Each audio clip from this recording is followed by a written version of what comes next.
And good evening, and welcome to another Poultry Keepers 360 Live. We got a full house tonight. Uh, Jeff is here, Carrie's here, Mandelyn Royal joined us tonight, and we are going to have fun. Mandelyn's going to be talking with us about American Bresse. Isn't that right, Mandelyn? Absolutely. There's a lot to go into with them because they've been around for a pretty long time, just not in the U.S. for very long. I just started to say I think they've been around a lot longer than most folks realize. Uh, where are they from originally? Originally, they're from France, and like a lot of poultry breeds where they are named for the region they came from, the Bresse are from the Bresse region, and there's a whole lot of history and methods in how they're grown there, and a lot of different variations within. There's also different varieties. There's actually a lot to it. So I don't know how deep you want me to go into the French side of all their history, or Well, go move into it. on Just, to how I they're mean, important to we it. don't have to get hung up on it, but yeah, give us a little detail there. Well, so most common in the US is the white Bresse, and that's not the first variety. That came later on. The colors that we don't have here officially right now is like the gray Bresse, and that was where they started from. And there's also black, which of course means there's blue and splash as well. And there's a red gold too. And they each have their own name. They're named differently for their specific regions over in France. So you can't say all the different colors are the same Bresse. They all have their own more specialty breed names within it. It's complicated. Gotcha. I'm curious, what attracted you to Bresse to begin with? Well, the very first time I had actually heard about them was through an advertisement I saw. And so I looked up the name and I was surprised by what I found and I was intrigued. And with what they were saying for the dual purpose qualities, that's where I was in my flock development, was trying to do that transition into dual purpose. And I had been having a hard time really seeing both meat and eggs from one breed. Like it was not going well. And after I saw that ad for them, I reached out to the lady and I talked to her for a while, and I ended up getting some chicks and eggs from her. Mm-hmm. And what I had read about actually turned out to be mostly true with that first group. So I thought they were pretty incredible right out of the gate. And now we can process at 14, 16 weeks, and they've been a lot of fun to breed up and improve and work on the standard. It's been a lot of fun with them, and it's the yield that really made it more enjoyable because I didn't have to stress about a cockerel management program. They just go to the freezer if you have too many. I'm curious, and I know you deal with this on a regular basis, but what are some of the traits to look for if somebody's wanting to start out with this breed? If you're actually going to have them for the dual purpose qualities, especially the table qualities, you want to find something that has their bloodline bred for growth rate and the fleshing and the body structure, body capacity, all those important things for overall production. They need that in their family so that you get a more consistent and reliable table presentation. And because we're not eating, the top shelf best breeding stock birds, we're eating the ones who didn't quite turn out as great as how their parents were. And those to me still need to be like a meaningful bird in some capacity. So that growth rate and the fleshing, it was the most elusive thing when I was trying a lot of different breeds, and these had that. So I've been terrified of losing it by making the wrong breeding decisions. So getting that growth rate predictable, that's But I pretty mean, you've been important. working to improve that, right? Yeah, but they had it pretty well though. Like they weren't far off the mark when I got started with them. At least in the batch that I started with. I've tried some groups from some other places and it varied tremendously in what you could expect from those offspring. So that's where I started to learn just how diverse that flock is because every farm almost has a different kind of growth rate, a different kind of look to the bird. They're not very consistent yet. So that's why we started working on a standard for them in the US to try to be like, there's a way these birds are supposed to look and grow and perform, and standards help keep everybody on the same page. Yeah. Sue Dobson's got a question here. What's your time frame from hatch to freezer? I'm averaging 15 weeks and seeing anywhere from 3.5 pounds up towards sometimes past 4.5 pounds. Because, like I said, we're not eating the very best ones. So some of them are smaller, some are perfect, some are a little bit bigger, which is why they didn't make the cut. Because there is such a thing as too big. You have to keep a overall balance going with them. I've seen a couple of people breed for that size, and it ended up changing the meat to bone ratio, which is another important thing to them. They're supposed to be like a real fine, kind of delicate, graceful bird, like a solid medium. They're not supposed to be massive, 12-pound birds when they're a year old. They're supposed to just fall right smack in the middle of the spectrum of chicken, but have like more breast meat, more thigh meat, but on a thinner, delicate bone, if that makes sense. Mm-hmm. And I think you were one of the first folks I had ever talk about with a breed that was supposed to have more delicate bone structure. It was the first I'd ever heard of that. Like, I know in like some game birds and things like that, you want like a finer bone, like a more elegant kind of look to them, not like a big, thick-legged Brahma or something along those lines where they're, they're huge. They build this structure up because they're going to become a massive bird. Yeah. I was, the first time I heard that, I thought, well, gee, that's kind of opposite of what most folks with a dual purpose breed go for. They like those big, substantial bones on those birds. Well, it helps them stay meaty for the duration of growth, which really goes a long way on bringing your processing date earlier rather than later. Because you can find birds that are freezer ready at 14, 15, 16 weeks old, or maybe it's 20 weeks, 24 weeks, all the way up towards 8 months old before their fleshing caught up with their bone growth. Some of them spend a lot of time growing bone. And the American Bresse, the ones we have here, there's some pretty big birds out there that grow that same way, where it's a little bit of a slow burn to get up to the freezer age. Some people do wait past 24 weeks up to 30 weeks just to get the pounds on them. But then at that point, they're not really feed efficient anymore. So by keeping them right where they should be, you get a better feed conversion because they're not doing months of skeletal growth. They're meaty for the whole time. Just pick your age. Gotcha. Like, what kind of yield do you want? If they're going to be, like 16 weeks, we see a more consistent 4 pound, 4.5 pound. And then up towards 20 weeks, we're looking more at like 6 pounds. But by then, the feed conversion is different. And it changes the texture of the meat if they're not capons. Like if they have their, male hormones coming in right at 18, 19, 20 weeks, then sometimes rooster coop can get a little chaotic if you have all your boys together at that age. Mm-hmm. So I like doing it earlier, right when you haven't just poured feed into them for months and months. Because that was the struggle with a lot of other stuff I tried is, they eventually got big. Eventually. How would you classify their temperament? Oh, it can vary. So I have probably 3 distinct different temperaments in my flock since I have, a barn full of them, and they're not all the same family.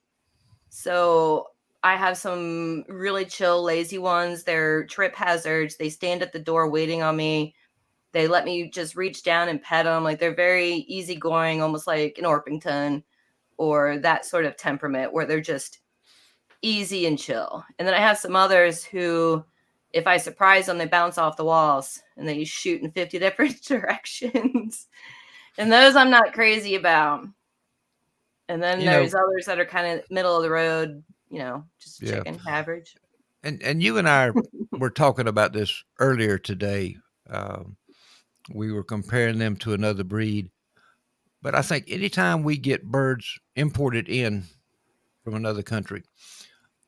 It seems like we see these same sort of scenarios. Uh, Temperaments are pretty much all over the place. Growth rates are all over the place. I don't know why that is, but we're talking earlier today about Morons, and when they first came over, they were the same way. They were all over the place, and the type was not consistent. Um, but they've persevered with them and got them pretty much whipped into shape now. So I'm It pretty took a sure you while. guys can do the same thing with Bresse. And Rip, in your opinion, how long does it take to really develop a strong family line? How many generations do you need to run through before you can confidently say this group is a family that's predictable, it's consistent? How long does that take? Oh gosh, Mandelyn, I think that has a lot of dependence upon the quality of the birds you start Oh, with. If you've got good sound quality birds, um, you can get a good family going in 3 4 years. If you've got a lot of diversity and type and color and weight and growth rates and attitudes, it can take you a while to weed through all of that. yeah. I always think of it in terms of decades if it's going to be a real big project. And the American Bresse weren't imported until 2011.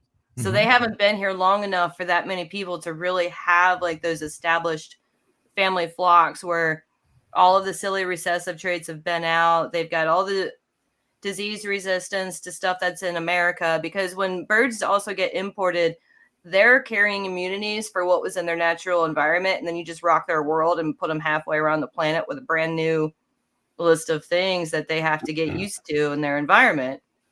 So they had to go through that process as well. So initially there was, coccidia sensitivities, and that's still ongoing in some flocks because it's all work in progress. They're pretty new in chicken time. Well, I'm just going to throw this out there. But do you think that's related to the birds themselves or related to breeders that have them that are not really aware and tuned in to how to breed for improvement?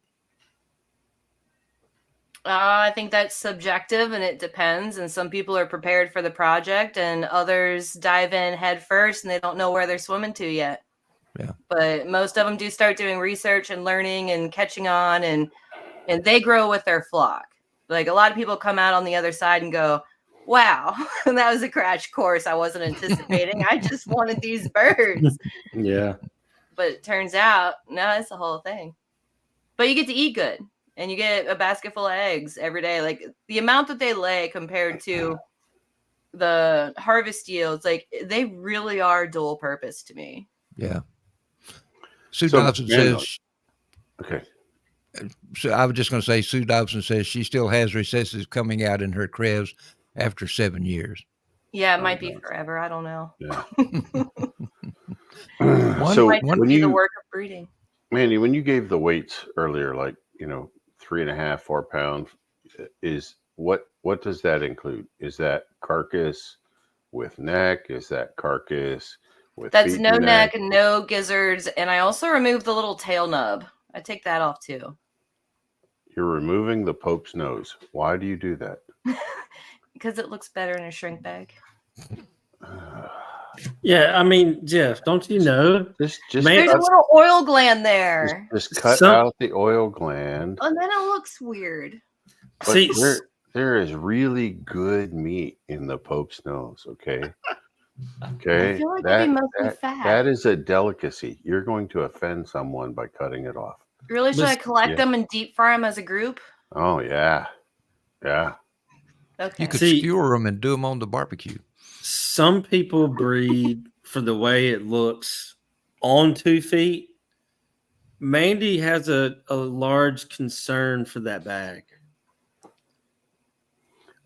Look, It's a lot of work. okay. She It's wants it to so look much good on the work. By table. the time I've got that bird in the kitchen, I need it to be beautiful. That's right. Well, I mean, there's a huge fat deposit in the tail, and there is a little bit of meat along the spinal cord that extends out into that tail. But I mean, there's some flavor profile that you're throwing away.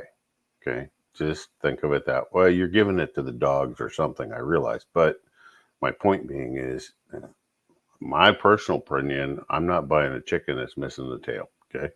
Ain't happening. Ain't happening, because I got people in my family that go for that piece first, just because of the tenderness of the meat in the tail. See, I'm that way about the oyster up there on the top of the thigh. Yeah. I can't lose those. Those are premium. That's the second place some of my family members go, is for the oysters. That's my first spot. That little oyster on either side above the thighs. Yeah. So anyway, you're talking about a plain carcass, no neck, no heart, no gizzard, no liver, right? Yeah. So almost you could pretty much add a pound back to that. So what you're calling 4 pound actually good. I could jam everything back in there in its own bag. Yes. Yeah. And but that should make closer to a 5 pound saleable meat. Okay. Because everything you're taking off is part of the package. Right. And so, but yeah, somebody had asked what if that was carcass or live weight, and Carrie answered that it was, but I wanted to know what was included in the weights that you were giving. Well, so generally for live weights, I'm looking for the cockerels to be a minimum of 6 pounds. Right. And sometimes they should only lose 30% and that's on the high side. They actually should leave.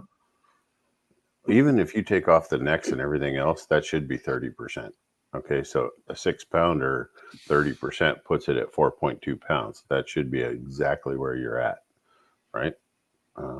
So I think in Ohio math, that's where she's at. Yeah. They do math differently in Ohio. I know that for sure. We do a lot different in Ohio, okay? Yes, you do. New Life in upstate New York says he agrees that the tail and the skin are the best parts. Oh, I have to cook the skin just a certain way if I'm going to eat the skin too. Otherwise, I save that for the puppies too. No, that's my favorite part. Fried. See, you like roasting them. You like slow roasting them. That's your preferred way of doing it.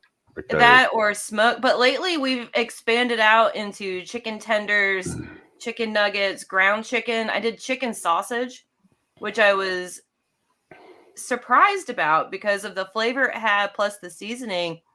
That was pretty good. And like today we did some chicken masala, tiki masala, something. My husband cooked today, so I was off the hook. And it was pretty good. Good I'll chicken. tell you what my wife calls it when I cook. Chef surprise. Take out. Yeah. Yeah. Okay, so if somebody wants to get started raising this breed, should they start with hatching eggs, baby chicks, started birds, or adults? Oh, that's tricky. Because like while their population is steadily growing and while they're getting more and more popular, they're still spread pretty thin. And in a lot of cases, people are just having to get whatever they can find if they want to avoid shipping. And most of the shipping is just going to be chicks or eggs. And some folks, they spend a year, 2, 3 years just collecting a flock to get going because they feel like they have to start with a lot of quantity, which you only need that quantity if you're doing chicks or eggs. Because like you could do pretty good progress on figuring out what you were sent. Like if you got a box of 100 chicks and you systematically sorted out and looked for their growth rate and who was gaining the best, and you kind of filtered them out leading up towards 6 months old, and then you can come out with a pretty solid breeding stake from that. But if you order 10 chicks, you're gonna be working for a little while because there's like the diversity they have within them in the trade expression. It's like a box of chocolates. That's true. So if you can get older proven birds where what you see is what you get, that's good. But then just make sure they're not too old. Make sure they can actually help get you started. And then definitely get your hands on them if you can to feel that they're meaty, because there's some floating around that they're not meaty. They didn't have any work done for their growth rate. They didn't have any work done for the fleshing, and they don't feel much different than any other standard medium fowl. But if they're well done and they are layered in the meat, like they've been one of the meatiest purebred birds I've ever put my hands on. But it varies and it depends. How many strains or how many families or how many whatever of the Bresse came over originally? Wasn't there like 3 different? Yeah, so there were 3 different ones. 2 of them were similar. One was completely different. And for diversity's sake, they were commingled with each other in a spiral program. So it really made a big change in how many different ways these birds can grow and perform, because like everything in all 3 of those lines, after you get, to that magic 3rd generation of trait chaos in a breeding program, I mean, it's exciting if you're right smack in the middle of all of the different variables that can be within the breed. So I use it as an opportunity to learn more about chickens in general and how traits pass forward. And I've turned it into this big breeding experiment, which is teaching me more than I ever knew I needed to know, which is cool. So Rip and Mandy, does it make sense to accelerate the breeding program and have 2 hatching seasons? So in other words, like you can pretty much have a cockerel at 6 months old and know what, have a pretty good feel for what his genetics are going to do. Should you use artificial lights to stimulate hens to start laying again? I wouldn't, because they're really supposed to be like a free range, hardy kind of bird. And I think when you start propping them up and babying them and forcing them, like you're going to change stuff about them that might not be positive for the long term. And then you still want to give them time to mature before you really start breeding from them. Like I wait till they're almost a year old before I even start doing test hatches. It just slows down the process. That's the only thing I'm thinking. So, that's how I ended up with a barn full. Yeah. So I have them going in a lot of different ways so that I'm always hatching something. Now, Mandy, if I remember correctly, during one of the conversations we had, you'd mentioned that you wait till the cockerels are closer to a year old, but you also said something about the egg weight. Yeah. So is it 60 or 62 grams, something like that, if I remember right? That's the general size range, 60 grams. But when I'm doing test hatches from some younger birds, if I have questions I want answered, I'll let 56 grams, 54 grams sneak in there, and for the early look. For science. Yeah. Jeff, I did 2 hatches a year for several years, not because I felt like I needed to do it to improve the birds, but I did it because it helped with timing birds for shows. Right. I just didn't know if you could get kind of get a jump start when you're trying to clean up genetics. So, if I would think you could. Well, that's what I was thinking. If you know that this rooster, this hen is really consistent and gives you this, right? And if I took a 20-week or a 24-week-old cockerel from that hatch and put it back on its mother, man, I could bring out a lot of defects to start cleaning up that line in a hurry. Okay. Right. So if you've got that hen rooster pairing that is really consistent and you want to see how purified it is or how consistent it is, coming back and either putting the father on the daughter, and probably do both, but put the father on the daughter and the son on the mother, just to see if you're as good as you thought you were, in that previous mating. You're going to bring out all the ugly in a hurry by doing that. So, and I think folks can get a clue when they're getting close to being able to do that when they see their birds starting to look very uniform. Right. Yeah. And I don't know if Mandy's there.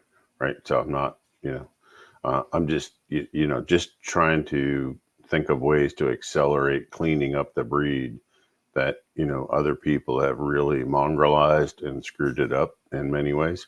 Yeah. So I know there's a lot of people out there in a hurry to get good Bresse. You can't rush it. Nah, Yeah. you I don't know. can. You can. Some people are always in a hurry. Yeah. I'm one of those people. Like, this is teaching me to slow down a little bit. You can do it. Yeah. I really think if you came back, son on mother, if you already know that you got this rooster and this hen that are. Well, I've been doing some of that, and I've done a couple sibling matings to see how fudgy things were in there, and I've got a couple of pens that are a lot better than the other in progress pens. Well, now, I bet if Mandy got more ruthless than what she already is with her culling, she could do twice a year. Yeah. And wouldn't have an atrocious amount of birds. I agree. Maybe. I agree. Sometimes I think about doing that. And then I'm like, oh, but then I don't want to call myself into a corner. I got to keep the ingredients. I don't know. Do you? Insurance. Do you? I mean, some of I your don't want to have to ingredients. start over. Some of your ingredients are already at other farms, so it really wouldn't be that hard to back up a step. So that's true. They are at other locations, so it's not like you might back yourself into a corner at your farm, but the ability to get offspring and go back to where you were a year ago wouldn't be that difficult because you already I would know exactly what I was looking for, and I'd be like, "Hey, let me come see your 12-week-olds." Yep. Hey, Austin wants to know, what is the best time of the year to hatch Bresse? Spring, fall, summer, winter? What do you think? Well, it depends on the climate. Right now, I'm a big fan of fall hatching because it captures the best layers. Because practically any chicken's going to be laying in the spring. And unless you're trap nesting, you don't exactly know who's who. And I am sort of a fan of small clans and then collecting by the pen. But this time of year, anyone who's not a strong layer is taking a little break. And it's only the troopers that are still an active lay. So those eggs I'm finding this time of year, I'm sticking all of those in the incubator because those are my strongest girls making them. Yep. So I've got a nice, pretty healthy fall batch. I've got about 100 or so I'm growing. So I think our last processing is going to be right after Thanksgiving. And then I'll take a little break. Fall hatching is actually, you can do it, and you explained why you're doing it. But I think for most people starting out with them, the spring hatch is probably going to be a lot easier for most people new, in their first 2 or 3 years of doing a breeding program. I think the spring hatch is probably a better. Well, and the pasture's better and the grow out's better. Like I like to have another group going in to hatch by the end of March or so that by mid-April they're outside on new grass, taking advantage of the free food. Yeah, I like mercy. Me personally, I like this time of year because you see the ones that are laying, they're dedicated to laying. And I like the vigor that they get from surviving the winter, personally. Well, that makes perfect sense. And I'm not discouraging anyone listening from doing what you and Mandy are talking about. I'm just saying, so for a new breeder who just got Bresse, if we go back to Mandy's comment earlier in the show that, people bought Bresse because they heard they were a great homesteader meat bird with good lay, right? No experience on breeding. They end up at the end of the year with everything from 2-pounders to 12-pounders, right? And they don't know what they're doing. Okay. Right. And I'm not putting them down. They're just new to it. Okay. So as your experience level increases, you can start doing those things. But first or second year breeders, I think I think they're asking for trouble to try and replicate what a seasoned breeder is doing after 7 or 10 years. Okay. That's my only point. right? Don't start doing that out of the gate, because you're going to run yourself into trouble. Well, and the winter care dynamic too. Like, you don't want to go into winter buried in extra birds. Like, you need to have a plan for sure. Yep. It's not the best selling time for the open market either. So my plan is always dinner, so I'm not at the mercy of market swings. I know where the cockerels are going.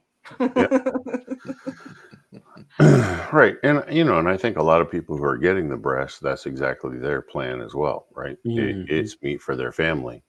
But, hatching much later in the year, if you're in the northern part of the U.S. where the nights are starting to get cold, right? Now you have to have a heating plan. You need a whole other set of infrastructure. So it needs to line up with where you live also, I think. That is true. Yeah. So it never gets cold in Alabama, so you're all set. I mean, I'll put a bird outside in January, December at 5 weeks. Yeah. And you can do it, right? You may not do that in Ohio. Yeah, I wait till 7 weeks. There ain't much grass out there at 7 in the middle of the winter in Ohio. No, but they have their feathers. They're a fast feather kind of bird. That's hybrid vigor right there. Yep. Yep. Throw them out there, live or die. All right. Sorry, Rip. That's all right. Of course. No. This is all good stuff. Yep. Mandy, one thing I wanted to get you to touch on, and I see it come up a lot in the groups, and particularly on the best group, they have white breasts. And invariably somebody's going to hatch some that have black spots on them. Yeah. Can you explain that? It means they're not homogeneous for dominant white, and they've got some black sneaking through, which is actually not a terrible problem to have, because at least now the base color is black and they're not going to yellow out on you and turn orange by having the wrong base color under the dominant white. And you can breed them to where they pick up 2 copies of the dominant white gene, and then you get the full coverage right over top of that black on a crispy white feather. It's kind of neat. But yeah, black spots aren't a bad problem to have, and it's fixable. But it's not anything to freak out over, y'all. You know no, what it I is. freak out more over red. Yes, I would too. And that also, those with red in their background will also be the ones that go brassy. And I get a little concerned about yellow feet, green feet, yellow beaks, stuff like that. It's hard to know if that's a recessive throwback trait from some of the earlier breeding. Because like in Europe, you have to remember both world wars decimated the poultry flocks throughout all of those regions. And there were a lot of breeds that didn't make a comeback, but the Bresse did make a comeback, and they used a couple of helper breeds to boost their commercial qualities in the early 1900s. And some of those probably had yellow feet, and that might sneak out again later. But it's something that I don't retain in my breeding flocks. If I ever see it, I'm like, oh, you're the wrong color. You're going in the freezer. But it's not unheard of. It's just not desirable. Right. But if you look in the history and you look at their work to bring in the commercial lines, which is worth looking up and reading on. Like I should have brought a link, but their history is pretty interesting. It is. It really is. So we've got some questions here. Austin Blanchard wants to know, do you have any problem feeding your breasts in the hotter part of the year? No. Mine tend to camp out a little more in the barn because it's shaded, and I have very deep sand closer to their pop doors. Like it's got to be a good 8 inches thick because of how my barn steps down with the concrete. I just filled it with sand.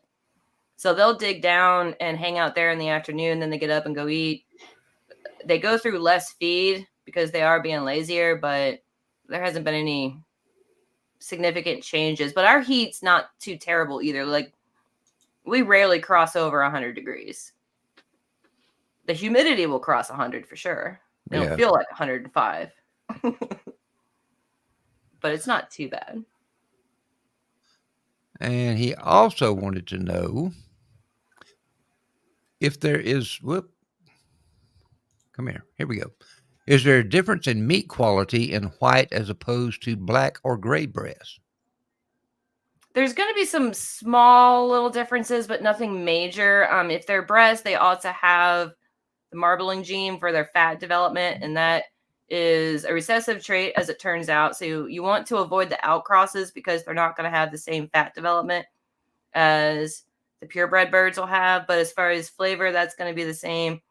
The finishing influences the end result as well. So if you have a black breast and a gray breast, and the black breast got specially finished, the gray breast did not, how do you know where that difference is? Was it the bird or the finishing? So to really test it out, you'd want to do a side-by-side where everybody gets the same and then see what the results are. But I don't think there's significant difference. Like my 3 different groups of whites, they're all pretty similar for their table traits and flavor and fat development. So it should be the same in the other types, I would think. That makes sense. Yeah. What about weather hardiness for your birds? Do they have a problem with temperature extremes? They tend to handle heat pretty well, mostly because so many of them tend to have oversized combs, like massive combs. Some of that is because they were bred to have them. Like it wasn't a consideration in the breeding program to have absolutely massive combs. And that's okay in Arizona because it helps them release heat. But when those birds have those giant combs and they head to Alaska, it's going to be a problem. But birds are adaptable too. So the second generation you have, if you're in a northern climate, they're going to start evolving to that climate the longer you have them as well. And buying into a flock that's already in the north, that already had time to start getting acclimated, that's helpful too. Because there's people with them in Utah, Minnesota. I mean, they're getting through winter. Some people have special considerations with their housing. Like for us in Ohio, we have the big barn that it has lungs, it breathes. And if we're going to get sustained temperatures below freezing, I don't do that much different. But if we have sustained sub-zero, I'll go wrap the pens in plastic to help hold in a little more heat. And I won't heat the water because it'll bump the humidity too much. And that frostbite concern really comes in if the environment's too humid and not ventilated well enough. Mm-hmm. So housing influences that a lot too, on top of the bird. But they do the extremes pretty well. I haven't heard any major complaints besides severe frostbite on combs that weren't made for that environment. They're too huge. And then I know some people who preemptively dub the comb, so they don't even have to worry about it. Mm-hmm.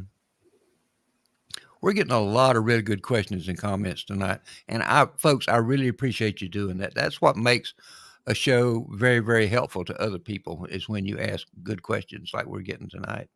Yeah. And speaking of questions, Bonnie Wagner wants to know if you plant anything specific in the pastures for the chickens to free range.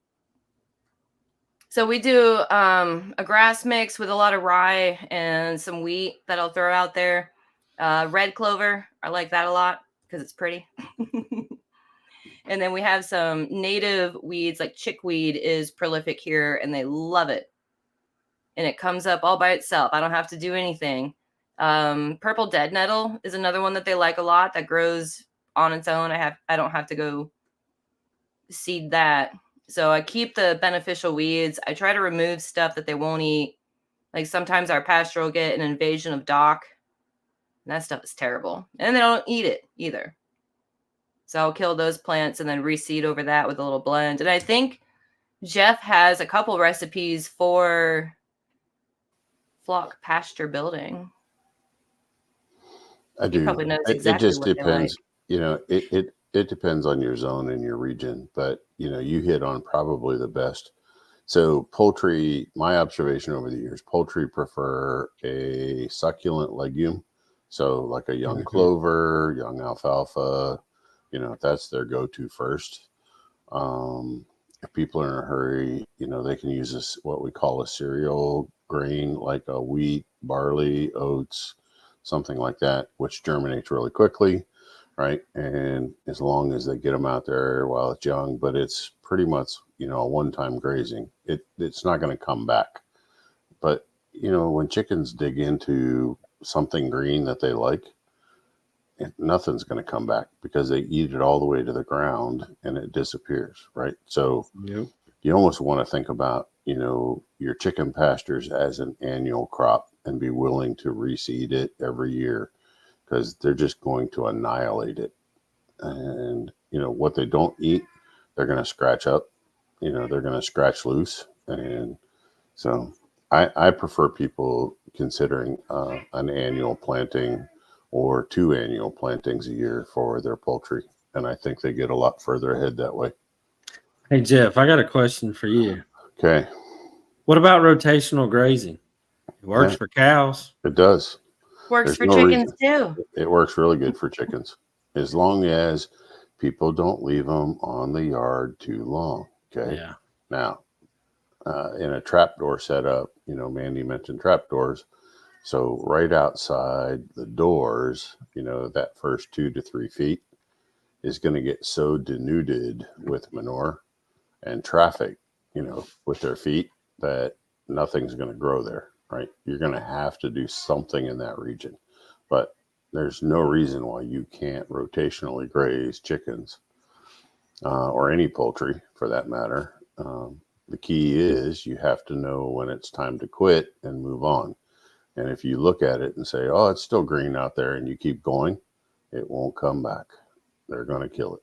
So. Yeah, if it goes shorter than an inch or so, and then the next bird behind them takes it down the rest of the way to the dirt. Yep. Excuse me. They're after that fresh greenery too. So when it starts to regrow, they're on it faster than what's already established. And it'll thin out pretty quickly. And it's something like it takes a minimum of 50 square foot per chicken to even have a hope of keeping grass around. Mm-hmm. And that's a lot of room. 50 square foot per bird is a lot of space. And in France, for the Bresse, they have government regulated minimums of 10 square meters per bird for pasture.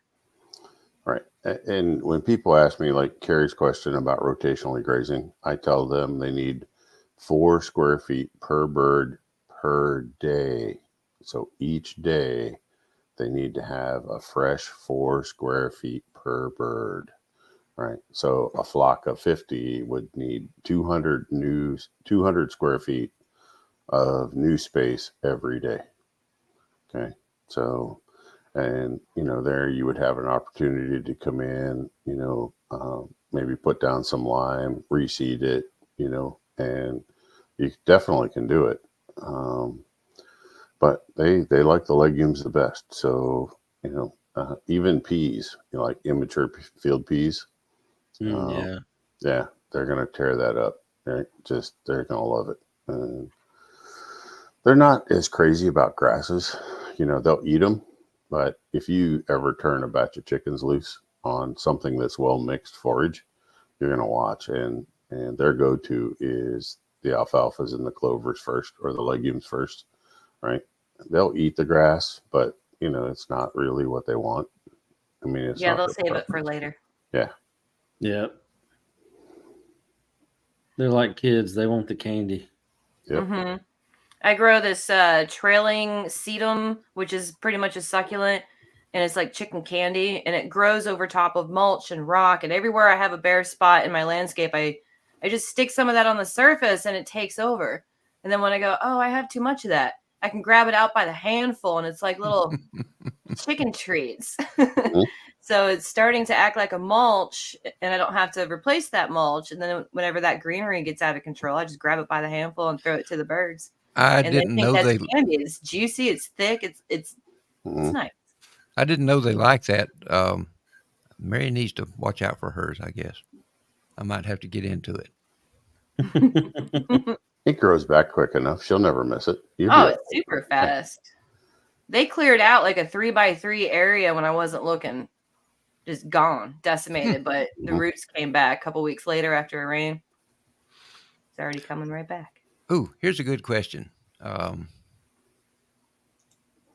Sarah Enoch wants to know, do you also cull the parents of the birds with yellow feet? Yes. So, well, you have to confirm which specific ones had it. Yeah. And so I just bought a pile of hatching baskets so I can pair hatch by the hen and keep the eggs separate for hatching. Just to make sure that if I ever have that question, I know the answer. Because if you see it and you clan mated, you don't know who it was.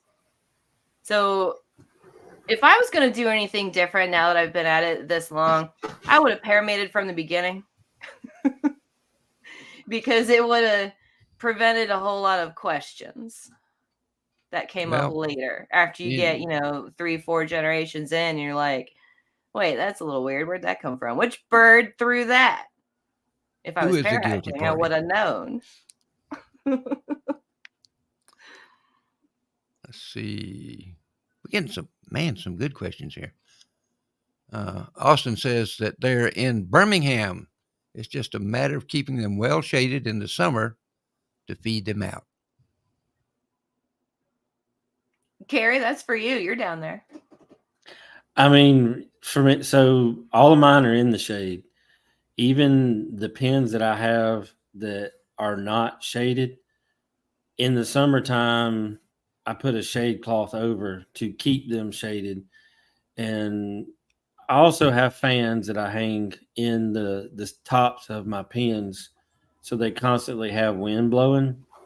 But I can have dinner fresh year round. They do, my birds do really well. The breast that I got from you, they stay cooler than some of my game birds because they have the bigger cones and wattles in the summertime. And I did not get any that had frostbite this past winter, which I do give them. If they stay low, they will stay out of the wind. Now, I've got some knuckleheads that they're getting on their roost no matter how cold it is. It's always that one bird. No matter if the rain is horizontal, they're still going to get up on the roost at night. But yeah, the ones that I got from you, Mandy, are pretty dadgum hardy. Well, it's sink or swim here, so. And they're also tasty. So you did eat one. You didn't tell me. Well, I mean, you've been really busy lately, and I haven't had a chance to talk to you, but still could have sent me a carcass picture. Okay, this is true. I'm sorry. I'll do that next time. But I have chunked it, cooked it in the oven, chunked it and deep fried it, put the whole thing in the crock pot, and I can't even go to a restaurant and order chicken anymore. Me neither. I'm ruined. Like I feel like a snob, but I've got some turkeys. You'll like those. And then I've got. You're going to become a turkey snob too. I've got Thanksgiving and Christmas already. They're already on their diet, and it's even the family noticed the difference. And I'm just like, well, I know what that thing ate all of its life, and I know what I just put in my body, and I can't say that when I go to a restaurant. You're right. That's why we're doing it. Mandy, Austin wants to know if you use mobile houses or do you keep them in one stationary house with access to pasture?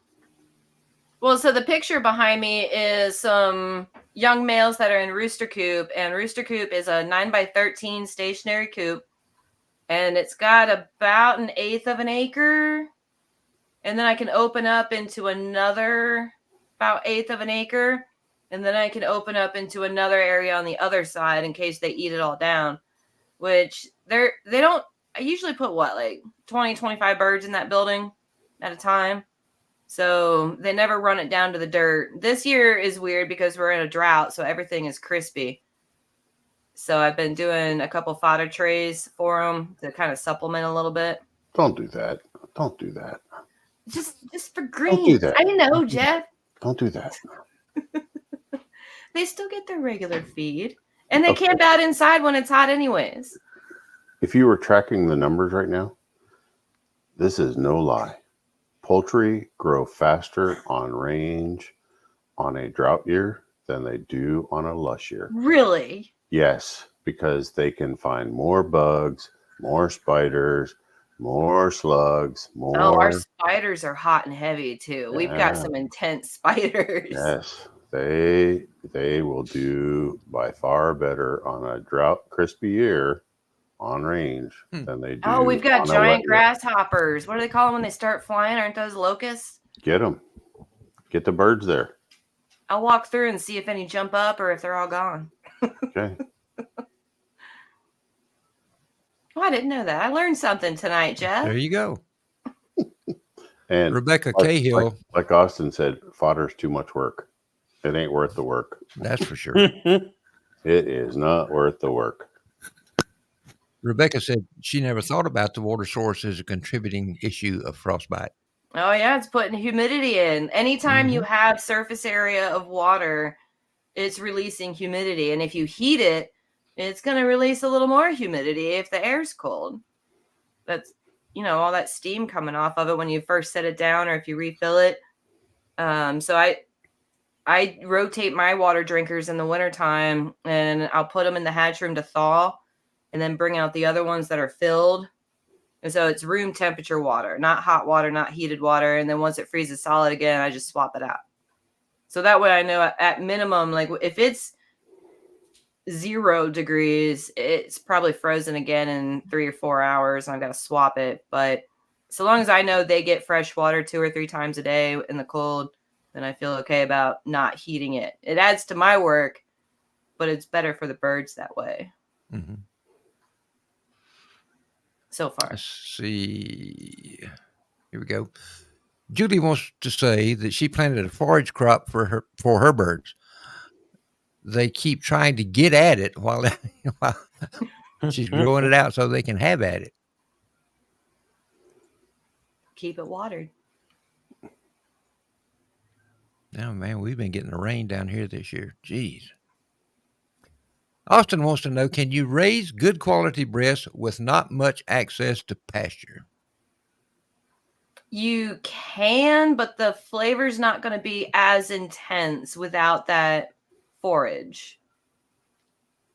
But you're still going to get some pretty decent fat development. Hopefully that gene is in there. Like I like to see the cockerels have like a 1/2-inch fat pad on the back when they're like 16 weeks old. If it's earlier, they're not going to be as developed as that. But when that fat's in there and you put them in the smoker at 225 degrees, it's so juicy. It's the juiciest chicken, just when all that fat, it's like a self-buttering bird. And you can do that just with regular feed, with no grass at all. You're just not going to have that complexity to the flavor profile that the pasture brings to the meat. Next question. Our friend Ingrid wants to know if you know of a reliable breeder in Canada. No. Not offhand. Like I've heard that they're tricky to find up there. And some of them are prone to being on the small side, is what I've heard. And getting anything across the border is next to impossible through the proper channels. And you should only ever consider the proper channels. Don't try to sneak anything. That's a no-no. That'll get you in big trouble. Oh, yeah. That's not worth the trouble that would bring. Like, don't even think about it. Just eventually maybe someone's up there working in secret and they're going to debut their flock next spring and Canada can finally get some big, good growing birds up there in that breed. They have other chickens that grow good up there. I understand live birds, but what's the deal with sending hatching eggs across? There's not really a disease transmission issue through the hatching eggs that's going to matter.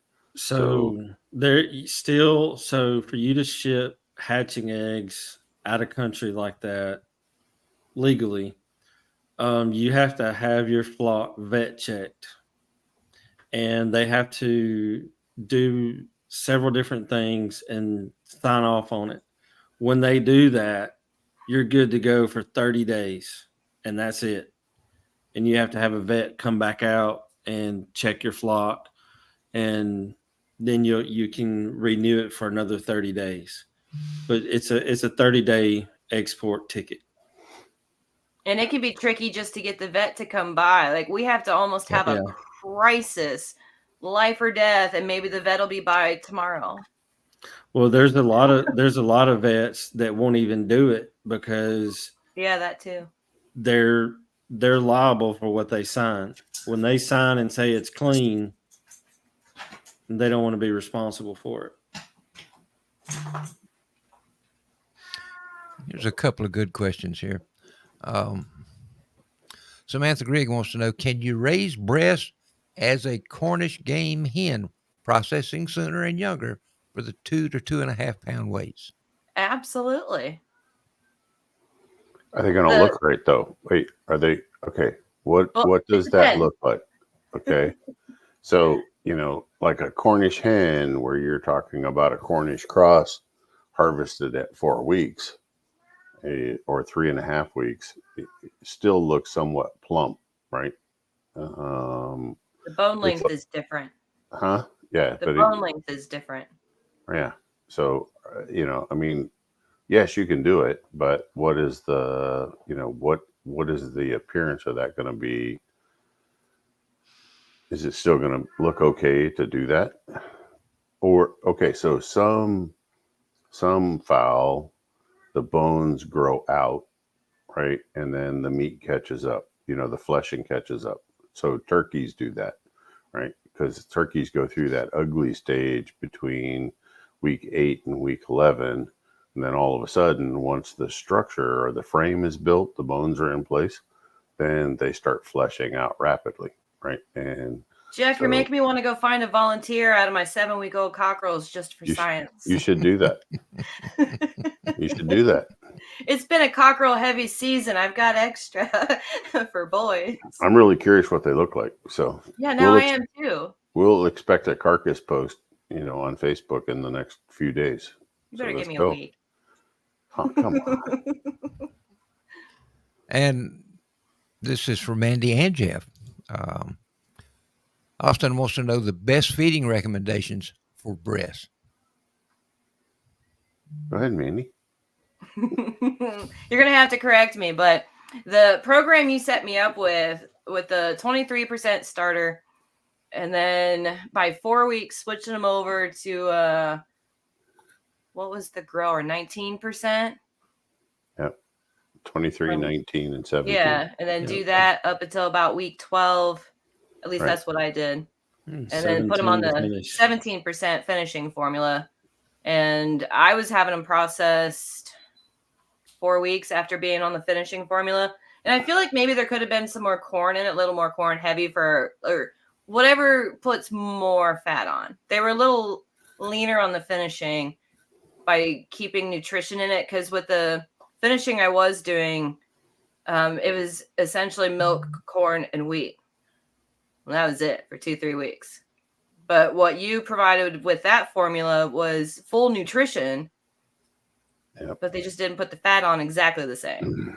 No. But the starter was fantastic. Those were chunky monkeys at 4 days old. Yeah.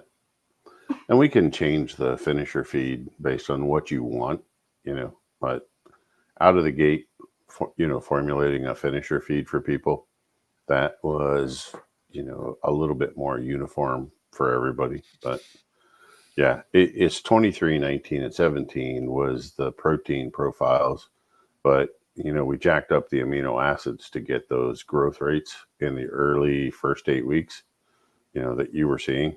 Because earlier you were talking about harvesting at like 15 or 16 weeks. And I thought it used to be at 16 to 18 weeks. Now I'm at 14 right? to 16.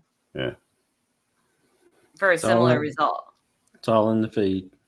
Yeah, that was definitely because I didn't change my genetics in a year. Like that in the same flock. But just by changing the feed bumped me up like an average of like 3 weeks, which was pretty cool. I just started saying that's very cool. Hey, we've got some photos that Mandy sent us, and we've Oh, been right, those. getting so many questions. This is great, man. Love it. Let's pull these up.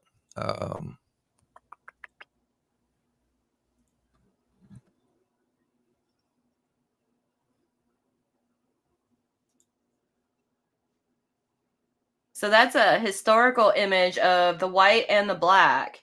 And I wish the U.S. flock had that. Like, if you look at those birds right there, they are the exact same shape, just different colors.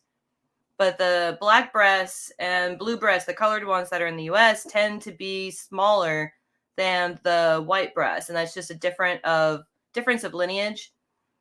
And that difference can be anywhere from like a pound difference all the way towards 2.5, 3 pound different weights. They're not identical between the colors. So that's a big thing that'll have to be worked on over time, is getting the different colors to be more similar to each other in their structure and shape to meet standard universally, no matter what color it is. That'll be tricky. That's going to take a while. That's the gray. From my understanding, that's the oldest. And I mean, I'm talking like 500 years these birds were going on in France. Like, that's the first mention of them is 500 years ago. And they've been through a lot since then. And I love this color pattern. It reminds me very, very much of silver penciled Hamburgs. It's a mouthful. But now that color did sneak through in some genetics in the U.S. flock, because as you know, the longer you line breed and tighten in your genetics, new stuff will come up. And one of the new things that came up was this color pattern from one of the first import lines. And it started with one bird and then a couple more birds. And so the two people were first trying to figure out what it was and what it meant. And then they were speaking to some breeders in France, and they were like, oh, they carry the gray pattern in there. You should keep breeding that, see what happens. So that's what they're doing. It's going to be a while before they have the pattern right. But the fact that it was in there already and it didn't have to get imported, that's pretty cool. And now I kind of want to play with those. But maybe any later. pattern bird is a challenge to breed. Oh, yeah. Sure. Tricky.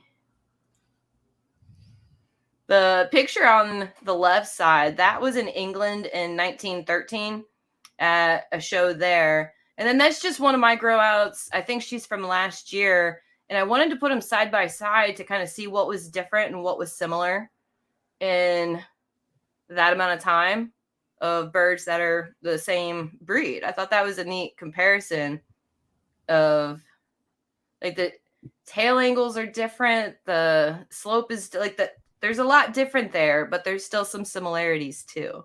Yes. I think if your bird didn't have quite the feather length that she does, she would look much more like that bird on the left. Yeah, I could see that. And you were the one teaching me about fluff and feather makeup and explaining more of those finer points that I never had a reason to think about before. It sure changes her look. It really does. Yeah. And that's an example of the French standard. You cleaned that up real good. I feel like I can read that now. It was a little bit of a challenge to read it, wasn't it? Oh, it's old.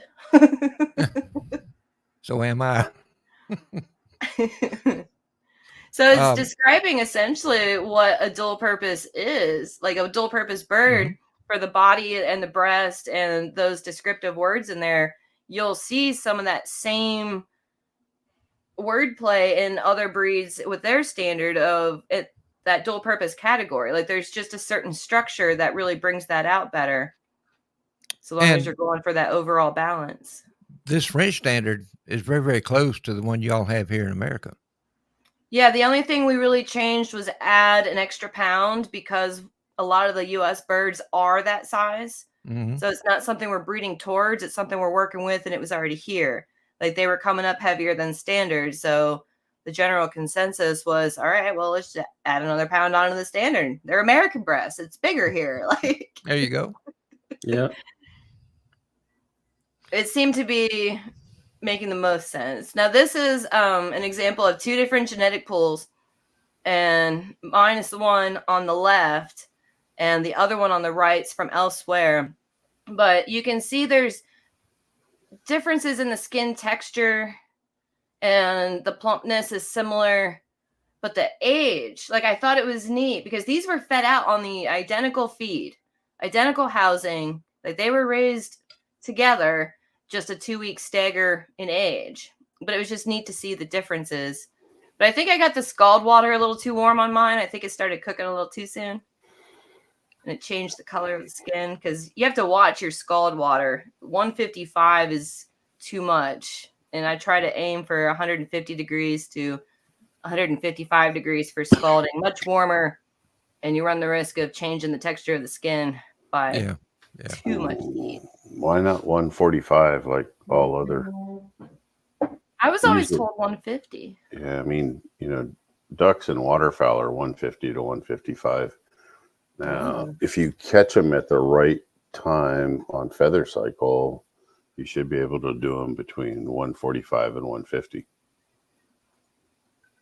I do have to wrestle with pin feathers sometimes on those earlier ages. Right in the middle of growing feathers.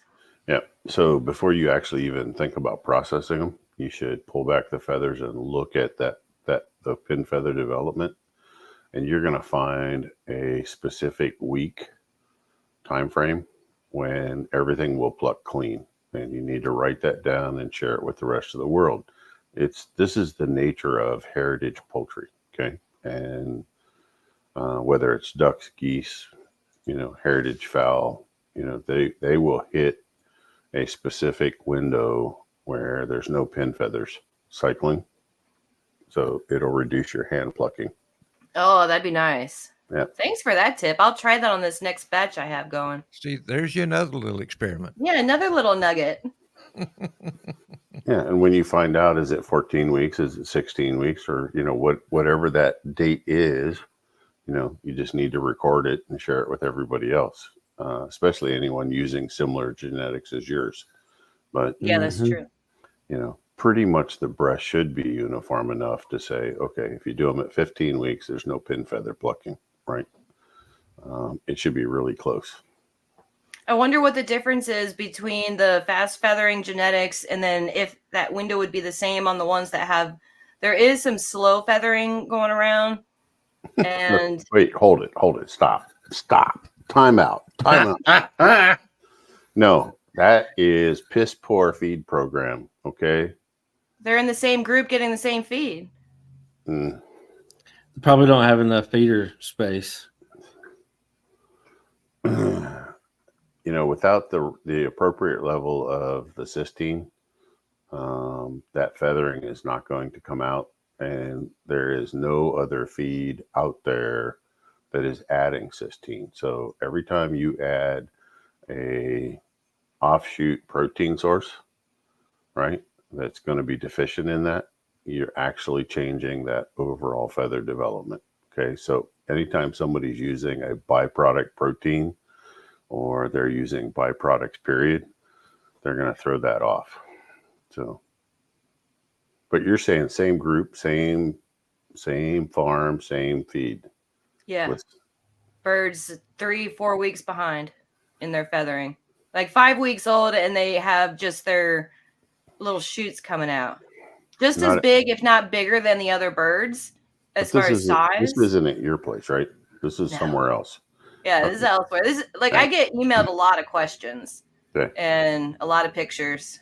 So I be inadequate feed space. I still think, it's inadequate feed space, and it's really inadequate feed. They're not being fed follow-up questions. They're not being fed what they need to show their true genetic potential. Okay. Jeff, I got one for you. This is not related to Bresse, but it is related to Rhode Island Reds. Okay. Female chicks will feather out much faster than male chicks. I believe that. Mm-hmm. Okay. Yep, I will. But doesn't it have to be bred in?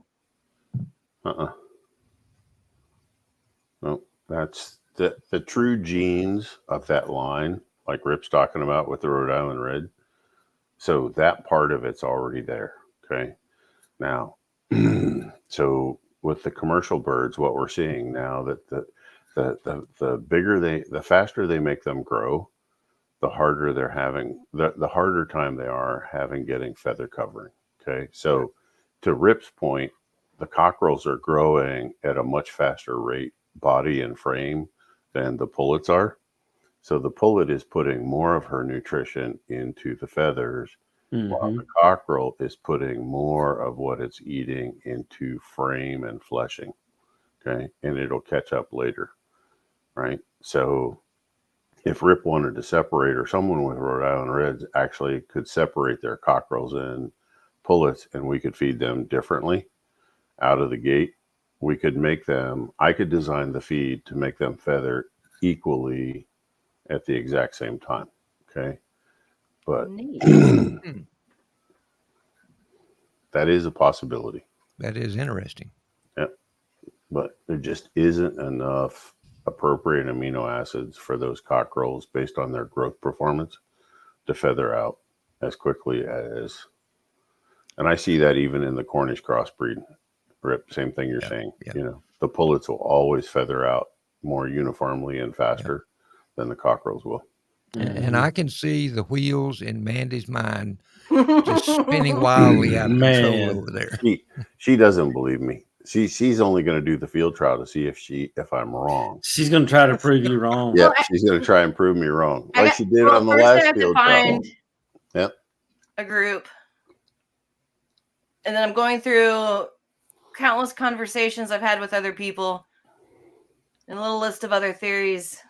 She's like, I got those 3 coops on the back side over there, and the others where my hogs are, and I don't have those turkeys in them anymore. No, I have ducks. I could full of ducks. I could use the other ones, and I could put one set of chicks in here and one set of chicks there, and I could prove Jeff wrong. I'm not trying to prove him wrong. I just want to confirm that he's right. My comments were not socially acceptable, and I apologize, but sometimes people touch on a sensitive nerve and they want to blame genetics for things that aren't genetics. It's piss poor feed. Okay. At the end of the day, it's deficient feed or deficient nutrition. So, you know, there's lots of stuff that's genetic out there. And then I hear people say, oh, like with Cornish cross, that's a genetic problem. No, that's a feed problem. Right. And then they want to blame something else on feed. And I'm like, no, that's a genetic problem. Right. So people really don't have a clue what is genetic and what is nutritional. So, and I run into it just about every day. Right. People more often than not, it's an entire process of elimination to get to the bottom of some stuff. Like I've been through that process repeatedly of, is it this? Is it this? Is it this? Okay, well, let's run down through that checklist again. Well, you did the first feed trial because you didn't believe that feed was going to make that big of a difference in the performance of your birds. Well, as it turns out, it was 3 weeks. So, 3 weeks better. And that's what everybody needs to hear. But unfortunately, not everyone can get, you know, the same feed you're getting, right? They're not going to spend the money for that same quality of feed. But the cost was actually working out though because their consumption dropped. Right, but for somebody who needs to ship it 3 states away, you live 2 hours away. But for people who have to ship it 3 or 4 states, you know, Sue wants to accept the challenge. How am I going to get your feed to Sue in Oklahoma? Right, and there's nobody in Oklahoma making the feed that you are using. So short of paying the huge money to ship it in, what are you going to do? Share a truck with friends and order a bunch? Yeah. There you go. I'm having a hard time convincing people to make the switch locally to where we can build up a truckload to actually get delivery so I don't have to do that drive, because getting that drive scheduled is tricky. I mean, I know people that will split a pallet in certain areas. It does happen. It happens a lot. There's several really good feed mills, like the one you're working with, Mandy, and some others, of equal quality. They're shipping half truckloads to different places, and it goes to one drop point. Everybody comes and picks it up on a Saturday morning or whatever, and the feed millers are really the good feed mills are willing to make these deals. They just need somebody to step up and be the drop point, right? And make the arrangements, get the orders, make the arrangements. And usually that person ends up getting a discount if they're willing to do the work, right? They usually get about a 10% discount on their feed. So it ends up paying, if you do it right. Gosh, I hate to do this, but we have run way over time. But I Only a have little. I have thoroughly enjoyed the show tonight, and Yeah, it was a great show. a great show, Yeah, this and was we've fun. had some really good questions and inputs and exchange of information. Mandy, I want to say thank you for joining us tonight and spilling all your knowledge about Bresse. Although I know you didn't spill it all because We didn't it have would that take. much time. I just started saying we'd take about 3 weeks to get all that. Yeah. But folks, until we're back again in 2 weeks, I think Carrie has put together something about Rhode Island Reds with myself and Sue Dobson and Jennifer Bryant. Is that right, Carrie? Yes, sir. So We're gonna talk about redbirds in 2 weeks. I got a sneaking suspicion I'm going to get beat up, tag teamed, and all that other stuff during that show, but that's all right. So until next time, folks, we appreciate you listening. We hope we've been able to answer some of your questions. I know we probably didn't get to all of them, but we did our best. So we will see you folks a little bit later on in 2 weeks. Bye bye, everybody.